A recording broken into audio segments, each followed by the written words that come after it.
السلام علیکم سامعین، welcome to my channel voice of Mona. ہماری آج کی سٹوری کا نام ہے تہمتیں۔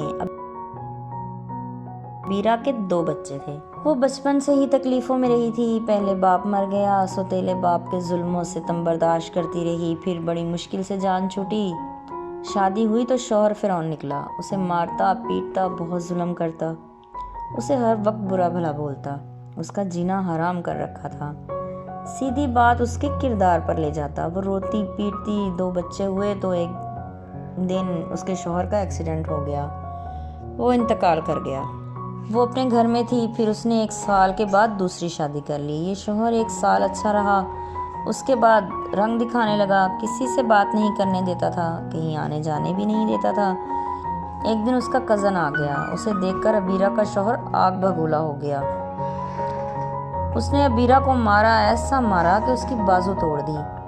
وہ اب بہت تکلیف میں تھی، وہ چاہتی تھی اسے سکون میسر ہو، مگر مسلسل تکلیف کا سامنا کر رہی تھی۔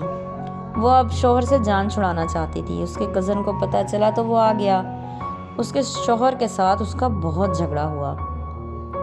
وہ ابیرہ کو بچوں سمیت اپنے ساتھ لے گیا۔ اس نے اس کو بولا کہ اگر اس کے پیچھے آئے تو مجھ سے برا کوئی نہیں ہوگا۔ اس نے کیس کر کے اسے علیحدگی دلوا دی۔ وہ سارے خاندان میں بدنام ہو چکی تھی، اس کی غلطی بھی کوئی نہیں تھی، لوگوں کی زبانیں نہیں رکتیں۔ اس کے کزن ابراہیم نے اسے سمجھایا کہ لوگوں کو دیکھو گی تو کوئی جینے نہیں دے گا۔ اس نے ابراہیم سے کہا، میں تو بچپن سے ہی تکلیفیں برداشت کر رہی ہوں اور لگتا ہے ایسے ہی مروں گی۔ ابراہیم اسے جراح کے پاس لے گیا، علاج کروانے لگا۔ بازو صحیح ہوتے ہوتے کافی دیر لگ گئی۔ ابراہیم نے اسے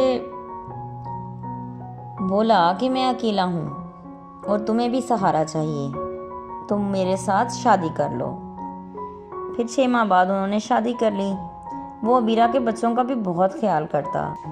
اس کے پاس کوئی راستہ نہیں تھا، لیکن اس نے ابراہیم سے کہہ دیا تھا کہ سوچ لو، مجھے تانے مت دینا اور ہاتھ تو بالکل بھی نہیں اٹھانا، ورنہ میں خودکشی کر لوں گی، میں تھک چکی ہوں۔ ابراہیم نے کہا، ایسا کچھ نہیں ہوگا، میں تمہیں کوئی تکلیف نہیں دوں گا، تم بے فکر رہو۔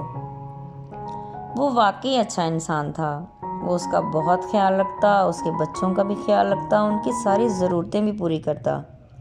وہ اسے ہی باپ سمجھتے تھے، وہ بھی ان کا ہر طرح خیال رکھتا۔ اب وہ اسکول جانے لگے تھے۔ ابیرہ کو لگا جیسے اس کی زندگی میں سکون آ گیا ہے۔ اس نے بہت تکلیفیں اٹھائی تھیں، اسے کبھی کبھی خواب لگتا۔ ابراہیم ایک اچھا مخلص انسان تھا، اس نے دل سے اپنایا تھا ابیرہ کو اور اس کے بچوں کو۔ وہ جانتا تھا ابیرہ بہت زیادہ تکلیفیں دیکھ چکی ہے، اس لیے وہ اس کی تکلیفوں کا مداوع کرنا چاہتا تھا اور اس نے اسے کبھی تکلیف نہیں دی۔ جیتے رہیے، خوش رہیے۔ ملتے ہیں اگلی کہانی کے ساتھ۔